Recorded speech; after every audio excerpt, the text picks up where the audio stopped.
Welcome to this Clinical Explainer. I'm your resident expert here at Apollo Dental Nallakunta, and today we're diagnosing a literal biological mystery.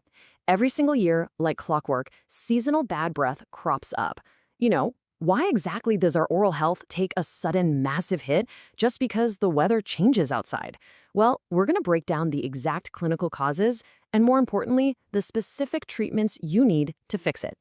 Okay, let's dive into this. If you've noticed your breath smelling kind of funky when the rainy season rolls around, I want to assure you right now, you are absolutely not imagining it.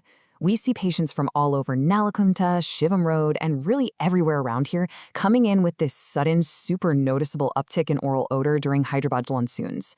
And it feels kind of crazy, right? Like it's just rain? But there is a very clear, highly specific biological reason for this. It's all about how the environment is fundamentally changing the ecosystem inside your mouth. So, here is our clinical roadmap for today. First, we'll look at the monsoon mouth mystery, then the biology of bad breath. After that, we'll cover the dry mouth paradox, followed by diet and gum disease, and finally, we'll wrap up with clinical treatment and prevention. Starting off with Section 1, the monsoon mouth mystery. 80 to 90%. That is a massive number. During the monsoons, Hyderabad's relative humidity is consistently hitting that 80 to 90% mark. Now, put that into perspective. Think about the indoor air quality in neighborhoods like Adimet or Narayanguda. When it's pouring outside, what do? We shut the windows, right? We lose that cross-ventilation. So now you've got this thick, warm, moist air trapped inside your house. And guess what? That creates the absolute perfect breeding ground for bacteria. The wet environment outside your home is literally setting the stage for a bacterial boom inside your mouth. Moving right along to Section 2, the biology of bad breath. Now, what's really interesting about this is we can clinically pinpoint the exact source of that smell. We're talking about volatile sulfur compounds, or VSCs for short. See, when your mouth gets warm and moist from all that humidity, anaerobic bacteria, these are the bugs that thrive in low oxygen, they just go crazy. They multiply rapidly, and as they munch on leftover food particles and dead cells in your mouth, they release these VSC gases. That is exactly where that distinct, stale, sort of rotten egg smell comes from. It's not just quote-unquote bad breath, it's a literal chemical byproduct of bacteria having a feast. Which brings us to Section 3, the dry mouth paradox. This is where it gets super counterintuitive. On one hand, your external environment is soaking wet with 80 to 90% humidity, but internally, your oral cavity is actually experiencing xerostomia. That's the clinical term for dry mouth. So let that sink in. The wetter the air is outside, the drier your mouth becomes inside. Sounds like a total paradox, doesn't it? Well, it all comes down to how this humid weather messes with our daily habits and even the way we breathe. Let's walk through exactly why this happens. First up, the monsoon brings all sorts of allergies and respiratory bugs. Your nose gets stuffed up, so what do? You start breathing through your mouth. That constant rush of air just evaporates your saliva right away. Second, to escape that gross, sticky humidity, we sit directly under high-speed fans or blasting ACs, which dries out our mucous membranes even more. Third, because it's rainy and cool, we just don't feel as thirsty. Our daily water intake plummets. And finally, we're downing way more tea and coffee to stay cozy, right?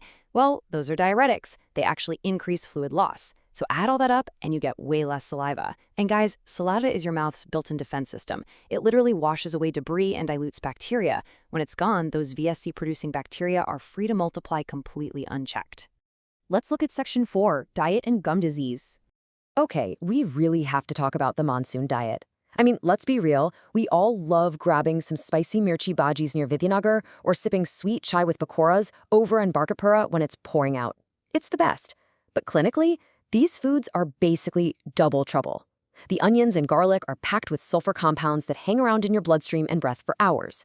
Deep-fried and super spicy foods actually reduce your saliva production, drying your mouth out even more. And that sugary sweet chai? You're literally serving up a buffet for the bacteria that are already multiplying from the humidity. Plus, that street food is notorious for getting wedged right between your teeth, which just makes the whole situation so much worse. Now, consider this a little diagnostic checklist you can do right now. One of the sneakiest, most hidden dangers of this monsoon humidity is that it can push mild, dormant gum disease like periodontitis into a highly active phase. Why? Because the exact same anaerobic bacteria causing your gums to act up are the ones producing those foul-smelling VSCs. More humidity means more bacteria, which means faster progression. So if you're suddenly noticing your gums bleeding when you brush, or maybe a weird metallic taste in your mouth, or your gums are getting randomly red and swollen during the rainy season, you might just brush it off as seasonal bad breath, but actually it is very likely an early warning sign of active gum disease. Finally, Section 5, Clinical Treatment and Prevention. 75%. Just let that number sink in. By doing one simple thing, scraping your tongue first thing in the morning, you strip away that thick bacterial film that builds up all night long. And that one action can reduce your VSC production by up to 75%. It is literally the most effective, immediate step you can take at home to fight off monsoon mouth. No joke. So, the crucial point here is locking in a really precise home hygiene routine that's specifically tailored for these sticky human Nallakunta conditions. Here's the game plan. In the morning, start with that tongue scraper, brush for a full 2 minutes using a fluoride toothpaste, and use an antimicrobial rinse that actually has chlorhexidine in it, not just some green alcohol that smells like mint. During the day, you have to force yourself to drink 2.5 to 3 liters of plain water and chew some sugar-free gum to get that saliva flowing. And at night, do not skip the floss. You gotta get those monsoon snacks out from between your teeth. Brush after dinner, and hey, if your nose is blocked up, use a saline nasal rinse before bed so you aren't sleeping with your mouth wide open all night. A quick, really vital aside for all you parents out there, especially those in BB Colony or Vidyanagar. Kids are incredibly vulnerable right now. They catch colds constantly, they breathe through their mouths, and they're eating a ton of sugary comfort foods because they're stuck indoors. All of this leads to a huge spike in pediatric halitosis during the monsoons. If you step up their hygiene at home and their breath still isn't better after a week, you definitely need to bring them in for a professional checkup. Now, say you've been strictly following that home care routine for 2 or 3 weeks, and that bad breath is still lingering. Well, it's time for some professional, high-tech intervention. Our expert team here at Apollo Dental Nallakunta has some incredibly targeted treatments. We do professional scaling to clear out those calcified bacterial deposits that your toothbrush literally cannot scrub away. We also use this amazing biolized laser therapy. It painlessly zaps and destroys the bacteria hiding deep down in your gum pockets, with absolutely no cutting involved. And honestly, most importantly, we do a full diagnostic assessment to uncover any hidden cavities or severe dry mouth issues that are secretly keeping the problem alive. As we wrap up this explainer, I want to leave you with one absolutely core message from our clinical team. Please do not just assume that bad breath during the rainy season is just the weather and will fade away on its own. Seasonal halitosis is highly, highly treatable. But if it's sticking around, that is your body waving a red flag. It's a clinical sign demanding professional attention. And trust me, catching it early makes the treatment so much simpler. Which brings us to our final question for you to chew on. Take a second right now and really evaluate your own oral health.